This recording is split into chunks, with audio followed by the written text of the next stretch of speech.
Okay, well, first of all, I would like to thank the organizer for inviting me to the symposium. I'm very happy to have the opportunity to tell you something about our recent work on finding true Kugel-Khomskii materials.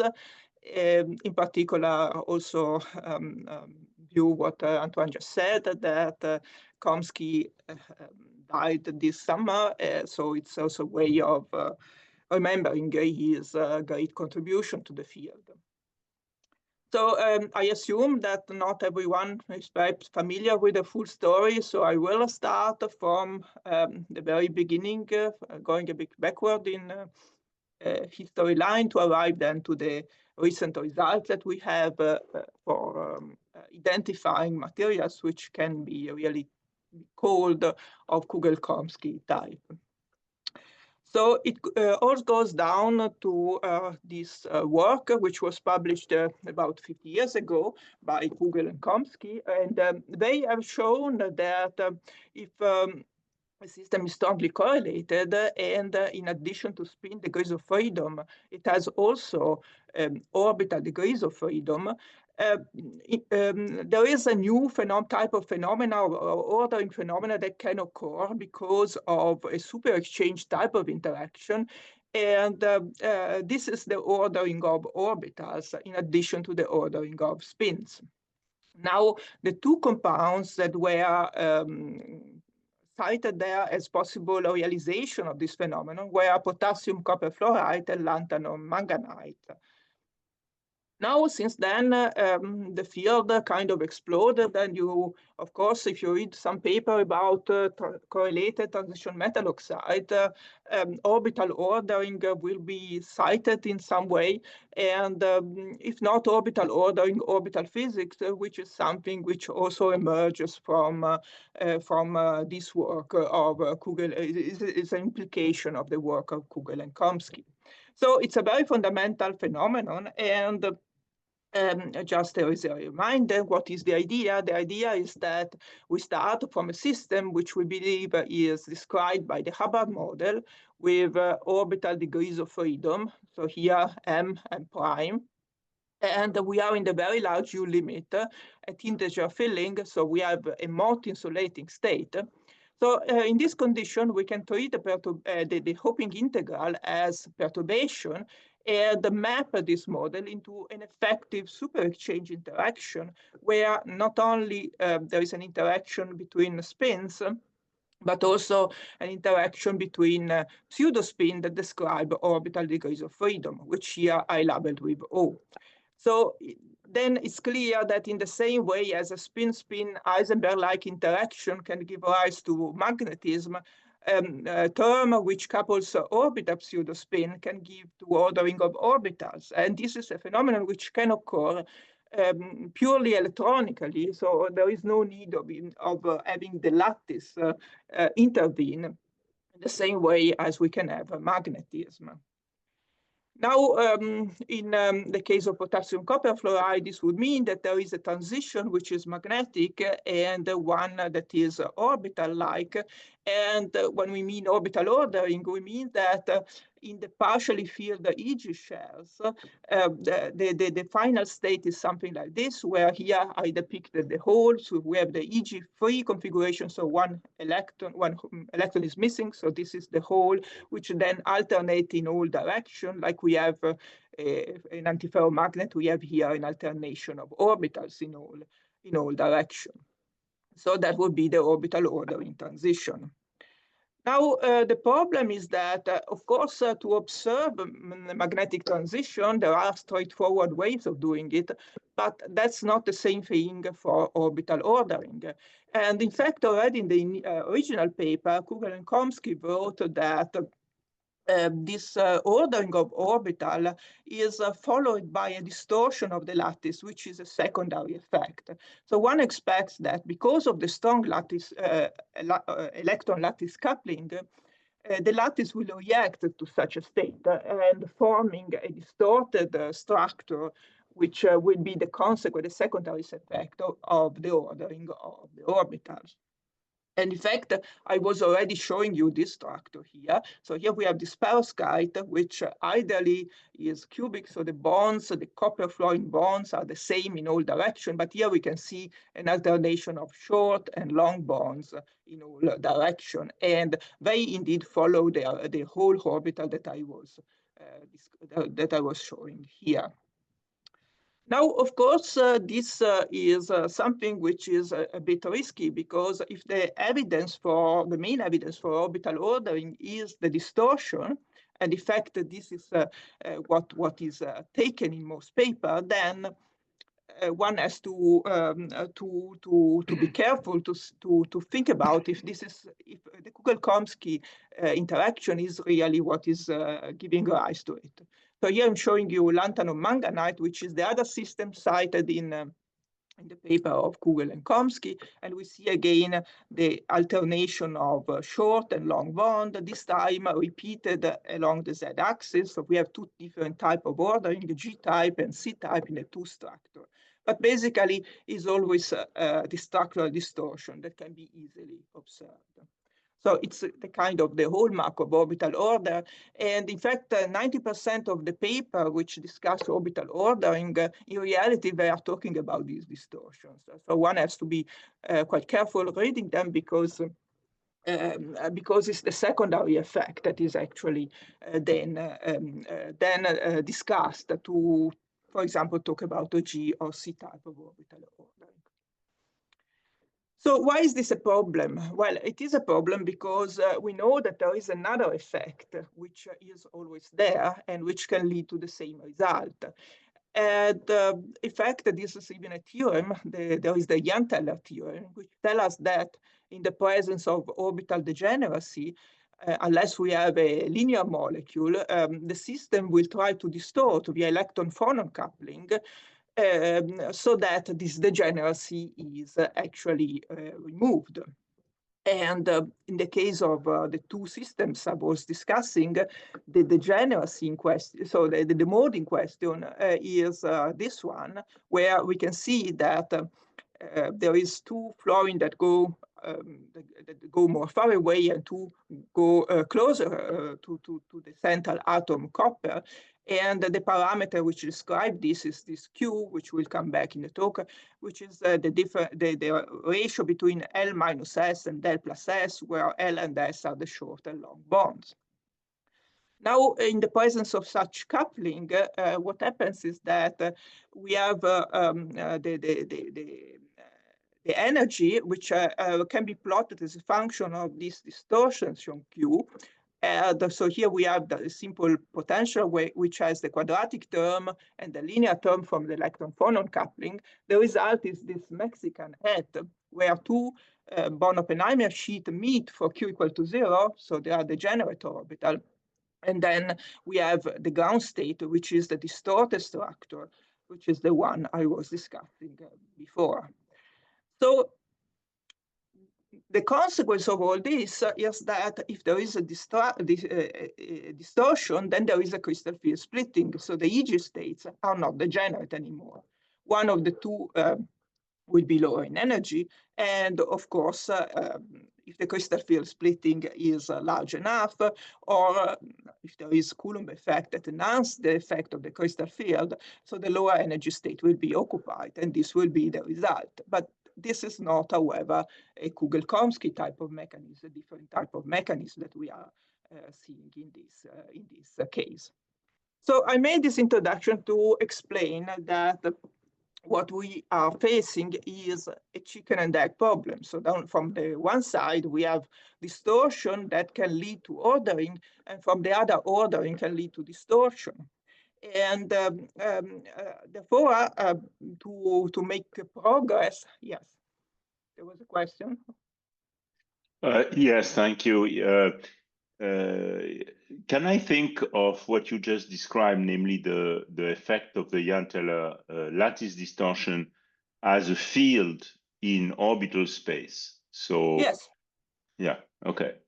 So yes, basically what you are saying is that one goes from a spontaneous electronic Kugel-Khomskii mechanism to a Kugel-Khomskii mechanism but triggered by an external field. And the question is whether it's electronic or lattice driven, which is the chicken and egg. Okay. Exactly. Thank you, Anton. So that's exactly the point.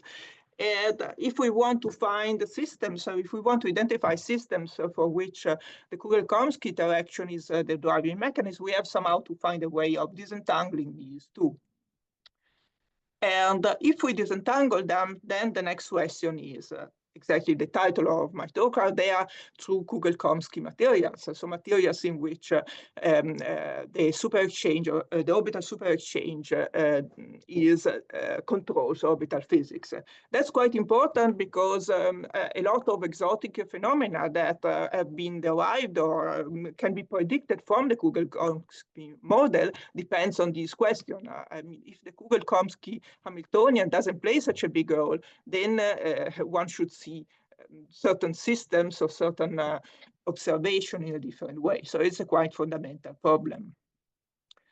So there are many work which have been done, and I don't have the time to go through all of them. Let me come to the paper in which we showed how one can solve this problem.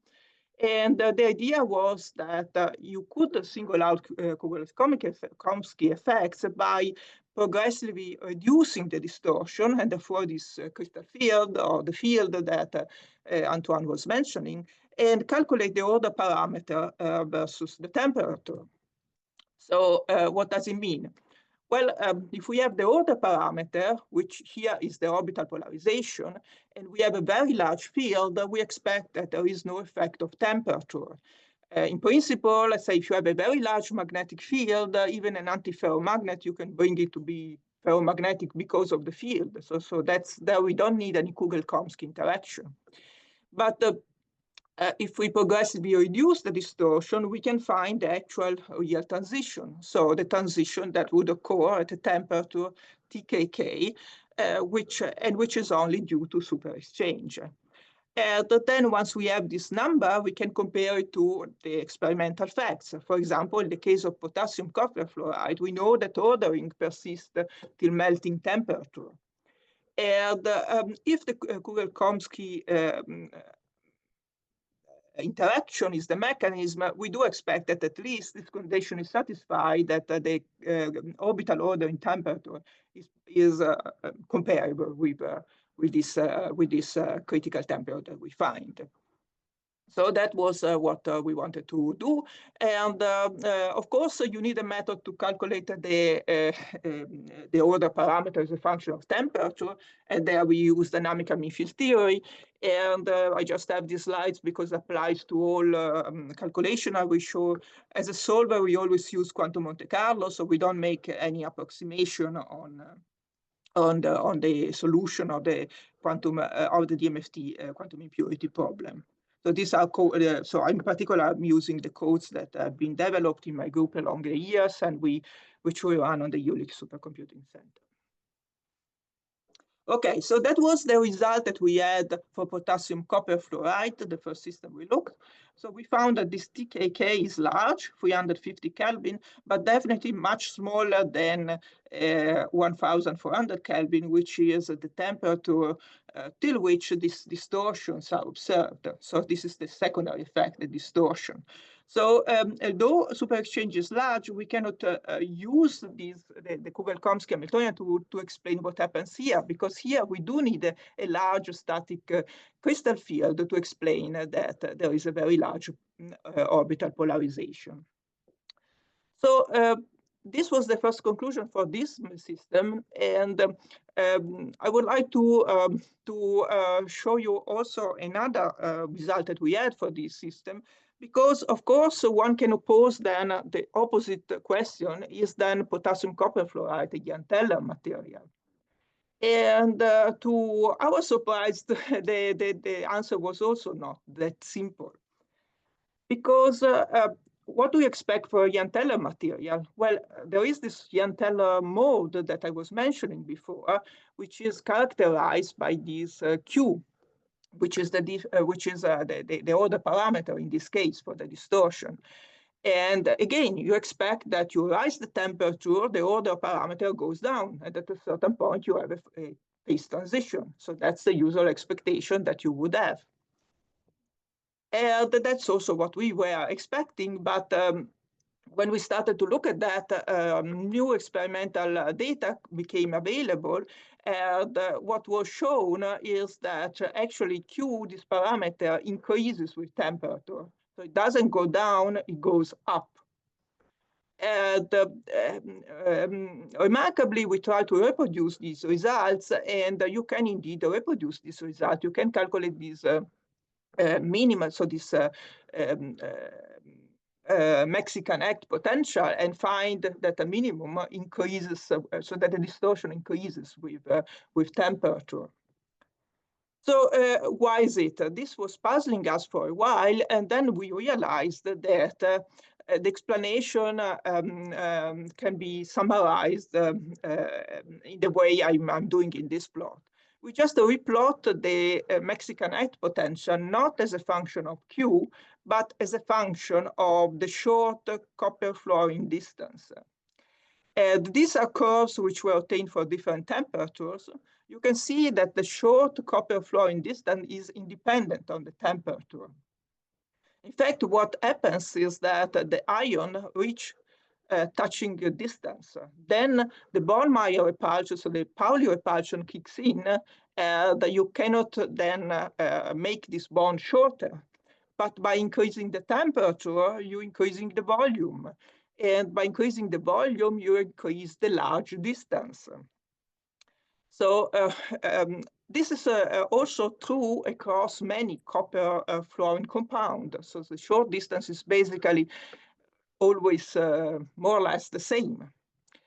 And that's what we explain in this paper, thermally assisted ordering in Mott insulators. So here the temperature dependence is actually via the lattice constant through thermal expansion. And the system is not even therefore a pure Jahn-Teller system. The short and long bonds are just controlled by these repulsions. So there is an attraction, and then there is a minimal distance that can be reached. So I told you this full story to explain that when you look for Kugel-Khomskii candidate, things are complicated and materials do not behave the way you would like. So, but in the case of potassium perfluoride, I think there is no doubt now that this system can be excluded as a system in which the secondary effect is controlled by the Kugel-Khomskii interaction, at least at high temperature. So we also looked to lanthanum manganite. Now I will go fast because I want to arrive to the more recent results. But lanthanum manganite is a more less ionic system, and we found that TKK is accordingly larger. So we find it's 600 Kelvin. And to make a long story short, so this was initially very promising because there were experiments claiming that there is an orbital ordering transition at around 800 Kelvin. So this would be this point that we are having here. And that sounds good, but later on there were other experiments. Sorry. Other experiments which have shown that actually this was a more orbital, so an order to disorder transition. And if you look to nanocluster, the Jahn-Teller distortion persists. So the true orbital ordering temperature is actually much larger than what was assumed. So there, what was measured was just the average between these regions with different orientations. And therefore, the conclusion remained the same. So for both these compounds, we could not identify the Kugel-Khomskii interaction as the main driving force, which alone could explain distortions at such a high temperature.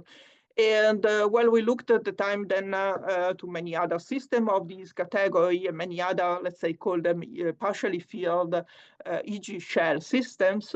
The conclusion is more or less the same, with lanthanum manganites being the one in which actually super exchange plays the bigger role with respect to lattice, for example, in this entire series. So this was kind of so initially disappointing because well, of course, we would like to find Kugel-Khomskii materials. So we would like to have systems in which the interaction is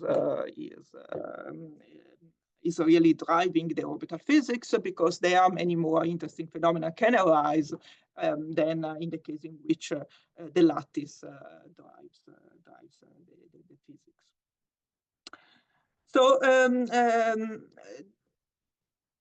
So this brings me to what we did more recently. So the idea that we had at a certain point was to change perspective. So somehow one has to accept that there are distortions. So they are not going away, and the electron lattice coupling is typically strong. Orbitals and lattice do interact, and there is no way you can get rid of this.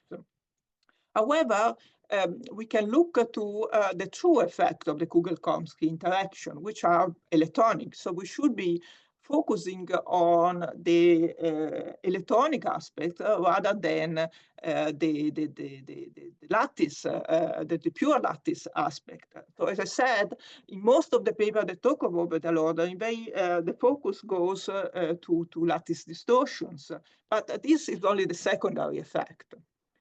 And furthermore, so let's not worry about distortions. And furthermore, the system with a partially filled T2G electron seems to be more interesting candidates because, first of all, they have larger orbital degeneracy. This means that the Kugel-Khomskii interaction and electron-phonon coupling might have, let's say, might want different orbitals. So it will be possible that we have interaction that compete in different channels. And furthermore, in general, the electron lattice coupling is smaller because now with T2G electrons, we typically have pi bonds, which are less strong than sigma bonds. Therefore, in general, there are smaller crystal field couplings. So that was the idea which we had a few years ago. And what does it change for this picture here that I was showing before? Well, of course, we have the same type of situation. But here, if we have more degrees of freedom, we can also look at what state is actually occupied. And it might happen that at high temperature, the crystal field, so the static distortion, dominate the physics. But then on lowering the temperature, we have actual phase transition at a certain point, which means we have a change in the orbital order, so in the orbital physics. So that is what we are after here. So to see a change in this orbital, which is related to this phase transition. And change in orbital might mean also change in other electronic properties. So we want to also look for the evidence of these further changes.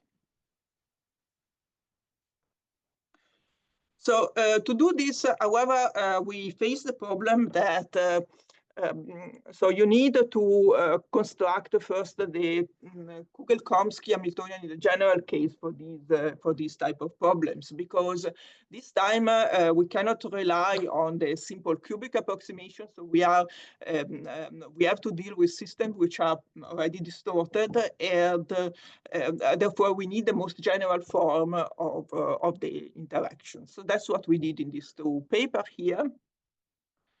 First one, and then this we generalized to any orbital.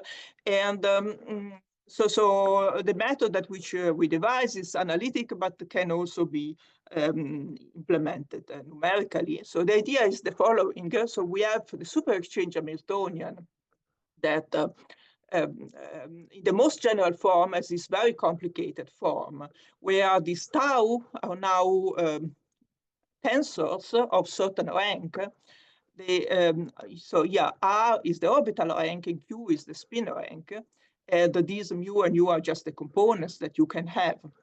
And in general, you will have all these components.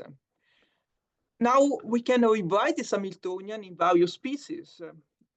The first, this orange one are the orbital monopolar, so R prime is equal to 0. And the other are multipolar interaction with R plus R prime larger than 1. So R is the orbital rank. For the spin rank, we just have monopolar and dipolar interactions. And of course, the first term in this Hamiltonian is a constant if we don't have charge ordering. So that is the simplest term. Then we have a pure orbital term. Then we have a spin term and another spin term, which however depends on orbital degrees of freedom. So this is can give rise to entangled states. So that's a full Hamiltonian, and we derived then the analytic expression of these operators, which okay, so these are long tables that are in these papers where you can see how they depend actually on opening integral, Coulomb repulsion, and so on. And these are fundamental if you then want to understand what actually happens in the system and how also you can make certain channels more efficient than others. Okay, so once this problem is solved, then we want to have a way to represent our occupied state. And that we did through this block sphere. So one point in the block sphere is one state which gives us a combination of the T2G orbital, so with two angles, theta and phi, which identify which state it is. And then if the orbital moves on the sphere, so with temperature, we can follow what happens by lowering the temperature. If it stays in the same position, it means that nothing actually happens. So that's our idea of to represent the state. And that is what is shown here for now specific family or system. So the first family we looked at was T2G1 titanates. So these are systems on which we worked also with Antoine long ago. But they are also some of the most studied systems for orbital ordering. And so that is the result of the calculation that we performed. So here, this is our sphere. This calculation here and these points on the sphere represent the calculation with only Kugel-Khomskii interaction. And these points are the empty one is the calculation for the case in which we include the distortion. And here on the sphere, you see that these points, so the point corresponding to the Kugel-Khomskii, they move by lowering the temperature, but for these points, they stay here. And in particular, they stay in the same position where there is also a triangle which represents a crystal field orbital. So basically, nothing happens. The state does not turn, and the low temperature state is the same of the high temperature state is the crystal field orbital. Nonetheless, the Kugel-Khomskii critical temperature is larger, is 300 Kelvin, which is comparable to what we found in some EG system by potassium copper fluoride. Now, to be sure that our Hamiltonian actually is realistic enough, we try to reproduce the ferromagnetic state of yttrium titanate. That's difficult because it's one of the few systems which is multi-insulator and ferromagnetic. And indeed, we find this transition. The temperature is a bit overestimated, but that's expected because we are doing in this calculation only the MFT, not cluster. So it's expected that it's kind of a bit larger than the experimental one. So that's fine. So this was kind of a test where we show that we reproduce experiments. Nothing happens at TKK, but that's also fine because nothing happens particularly experimentally. So it's a test where we see that the method works.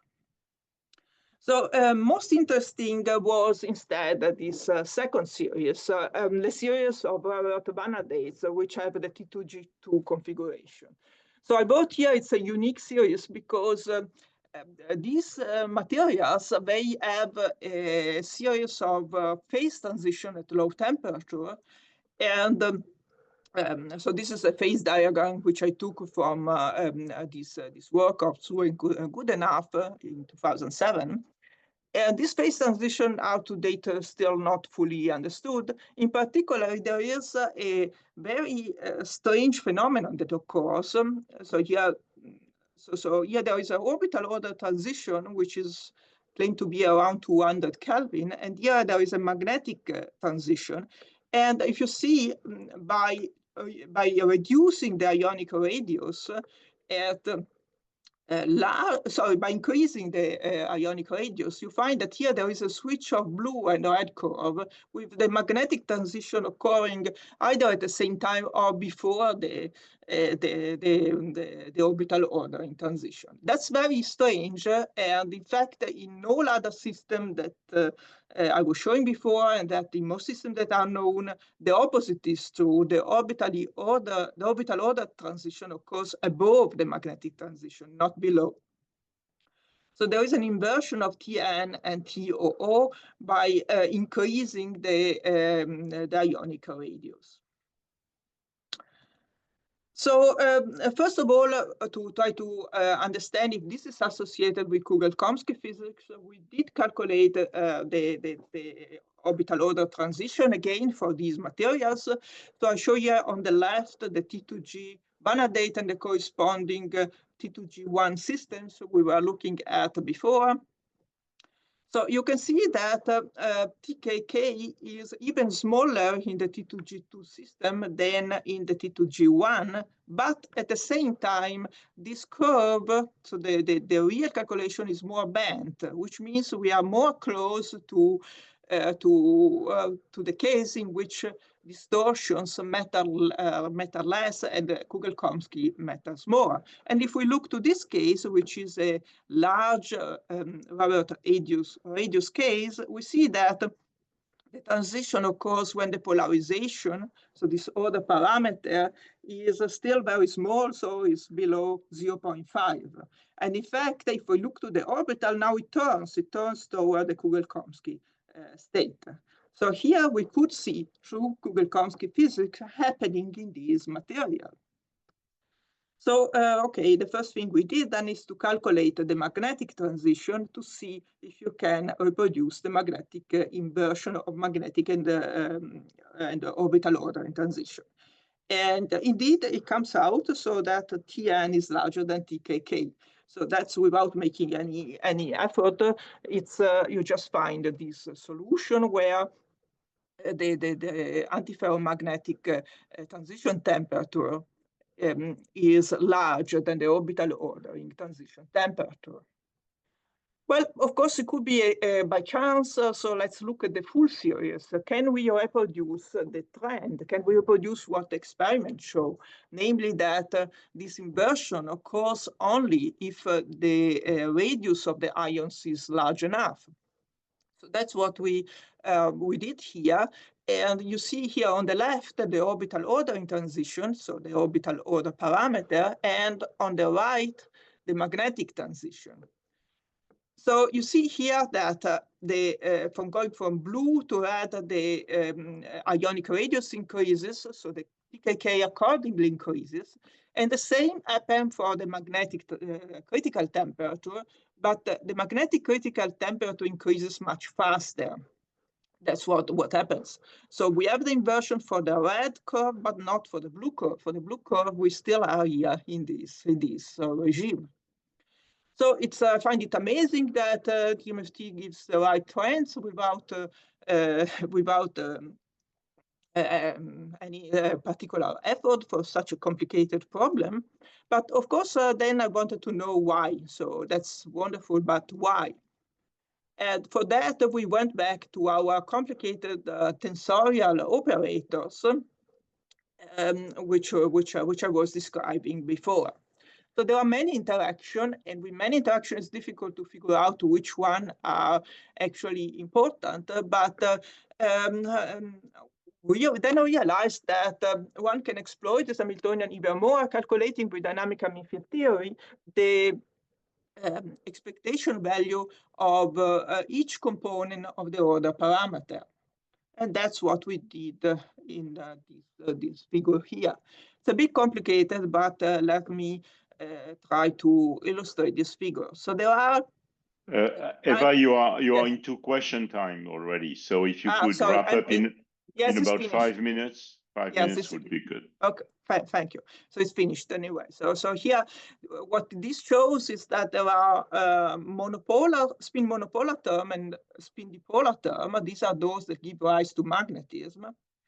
And in the paramagnetic phase, those don't matter. So we see here, this is the large radius case. We see a transition in the XZ channels. So these are the orbital channels that are relevant. So this is one of them. And this transition is actually the same as in the absence of crystal field. When we jump to the magnetic solution, however, this is gone, and what happens, there is a cancellation of a term through strong spin-orbit entanglement. And, well, okay, since I am already in the question time, let me go a bit faster on that. This means that there are only two terms that contribute, the orbital monopole and the spin dipolar term with R plus R1 equal to 1. These, this spin dipolar term explain why Tn is larger than TKK, but this would give the same result in all systems. Because of this entanglement, however, the effect is emphasized for large radio and killed for small radio. So that's what happens in these systems. Okay, so I'm just really concluding. This also shows you why the inversion is rare. You need a very specific condition to be satisfied, but the first important is that the orbital ordering is driven by Kugel-Khomskii. If you don't have this, then none of what I've shown you is possible. And in most systems, you have the opposite situation where the crystal field determines the ordering. Okay, so this is my conclusion slide then. So the question I wanted to address is if there are true Kugel-Khomskii materials, I've shown you that they are rare, but they do exist. T2G systems are better candidates than AG systems. One should look for electronic signature, not for lattice distortions. And nowadays, with out of equilibrium phases and so on, there is much space to find also strange phases which were not possible in the past. And finally, this approach that I've introduced with reducible tensor, I think can prove useful in many other type of problems. And with this, I would like to thank my collaborators, in particular so these are all the people that were involved along the time, in particular the recent calculation were done by Xui-Jin Zhang. And I would like to thank Daniel for the inspiration all the years, and thank you for the attention. And sorry for going over time. Thank you, Eva. So Olivier, do you manage the questions? Sure. So if anyone has a question, you can raise your hand. Oh, Michel. Can you hear me well? Yes. Yes. Yeah, thank you for the nice presentation. One of my questions is, what's the effect of pressure on the transient temperature if it's a Jahn-Teller driven effect or if it's a orbital ordering? And the question is, can you use pressure to distinguish the two? And my second question is there any isotope effect that can help you distinguish the two? Okay, pressure. So in principle, so pressure is not trivial in the sense that already if you look at what happens to the crystal field, it's not obvious. So it depends on the structure exactly what it does to the crystal field. But let's assume that in general, we can make, so let's say it's not trivial to answer to this question because there are systems where you apply pressure and the crystal field decreases because of certain structural characteristic. If you assume that you can apply pressure in such a way that the crystal field increases, most likely also the Hoping integral increases. So it's not, so one can think about it, but it's not straightforward that you would just do this one experiment and you see that they go, so they're two separate in different direction. Now the isotope effect, well, I'm not sure what you mean. So, for example, in case of well, if it's a Jahn-Teller effect, it must be related to some phonons, and then you can change the phonons energy either by pressure. yes, or but so as I was showing you in this case here, for example, so here we looked to well, okay. So first of all, what phonons? So there is only so much you can change. Otherwise, you change drastically the physics of the system. And here, for example, you can see there are different type of compounds, and this feature applies where was not even the Jahn-Teller physics that was playing a role, but this Born-Meyer repulsion. So I don't have a straightforward universal answer to that. I mean, it's a good question, and one can think about it, but it's less obvious than one might think. So that's what I was trying to communicate, because this interaction, they interfere with each other, and the answer is not clean, it's not clear.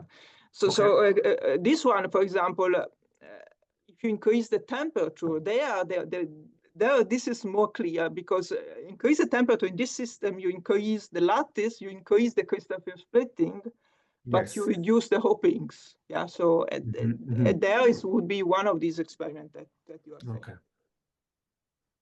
Luca? Thank you. Hi, Eva. Thanks a lot for the very nice talk. My question is about the potential effect of spin-orbit coupling, because on one hand, of course, here you're discussing 3D transition metals, so you expect it to be small. But on the other hand, in the T2G shell, it's expected to be more relevant than in the EG shell. So, I mean, have you tried? I guess it's not included in your calculation. What do you think is going to be the effect? Thank you. That's a very interesting question. In fact, we are working on this right now, because so if you have the spin-orbit interaction, so here this Hamiltonian can become even more complicated, in the sense that some of these tensors then they group together because of the spin-orbit interaction, and they can form higher orders, or like octupolar states and so on. So that's a very interesting problem, and the spin-orbit interaction is another interaction that competes with Kugel-Khomskii in a different way than the crystal field. So it's very interesting, and there is a lot of work that is done now in this type of systems. So that's what I was putting in the conclusion. I think that this approach is also useful for treating spin-orbit. One has to be careful. The spin-orbit is not the same as the crystal field. It acts in different ways, but it's another interaction that competes with it. Okay, thanks.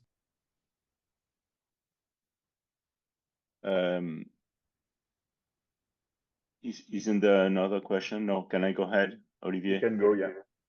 Eva, I have a question about yttrium TiO3. Did you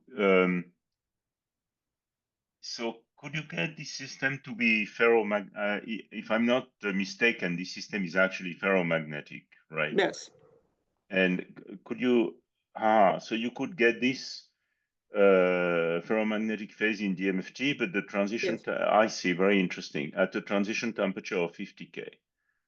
Yeah, so which is a bit larger than the experimental one, but I didn't expect that it would be identical. Usual factor of 2, roughly. Okay, very good. It's 35, so it's here, yeah. Okay, thank you. Thank you. Are there any other questions?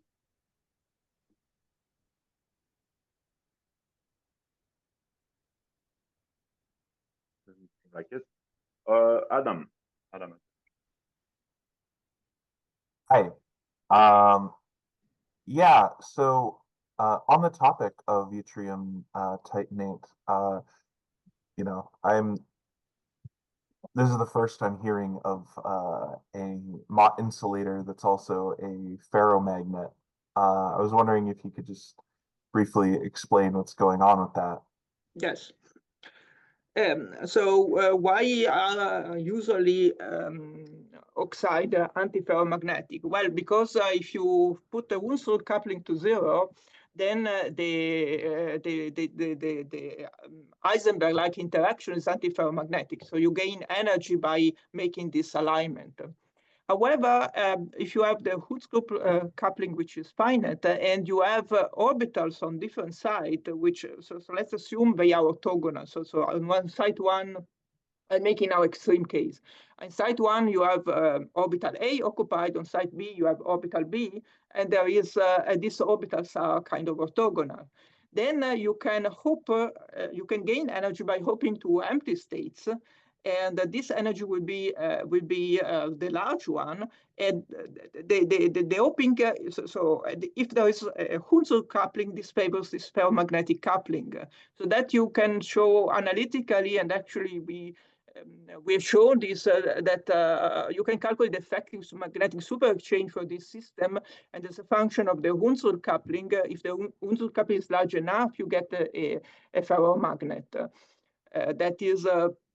That is the reason. So you need a specific type of ordering where the orbital are not the same. The occupied orbital are, so there is an orthogonal component of the orbitals on neighboring site, so that you have a large hopping to empty state, and you need a Wundt coupling. Then you can get a ferromagnet. These conditions are not typically satisfied.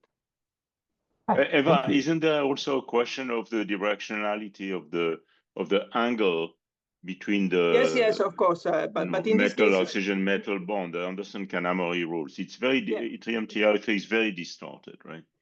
Yeah, but okay, in this case, it's distorted. The oxide are distorted, but not the D. So working with effective orbitals, so the angle between the D is more or less under the 80. It's the oxygen. You're right, there is strong distortion, but it's the oxygen. But it's the same, yes. So that's okay. Well, let's thank Eva again. No, Andy has a question, I think. Yeah, I'm sorry. And I had to drop out for a minute to do something administrative, so my apologies if this was already covered.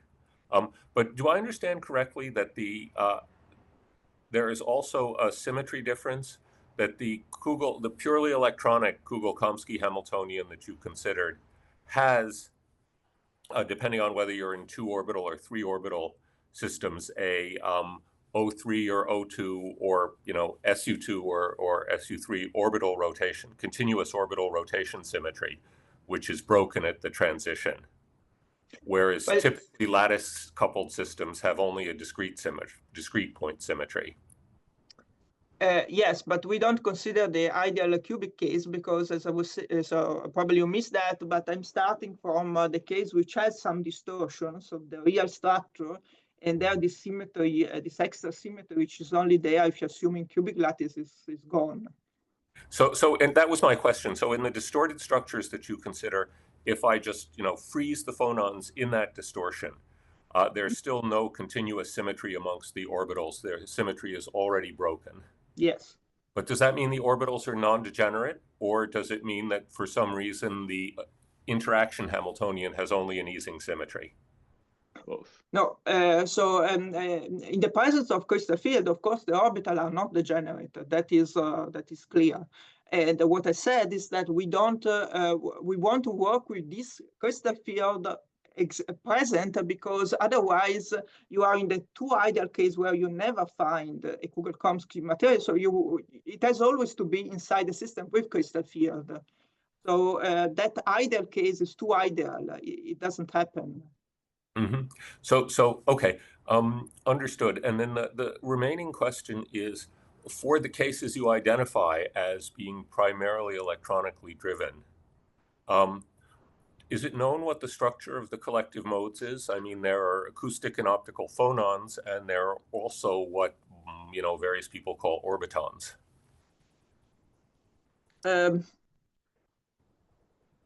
Well, I'm not sure what is that you would like to know. There is a lot of work which has been done on these systems, but so we know what is the structure, what is the, but as I said, so they are not as even if they are old systems, the space diagram is not well understood. So, for example, this inversion was not understood till now, I would say. Right. Yeah, so I think there is a lot to do here that to go back to these materials, and I think you can also try to turn these ones into more Kugel-Khomskii, because it strongly depends on the crystal field. They are much more flexible. So I would invite people to look back to these systems for these kind of. Okay, thank you.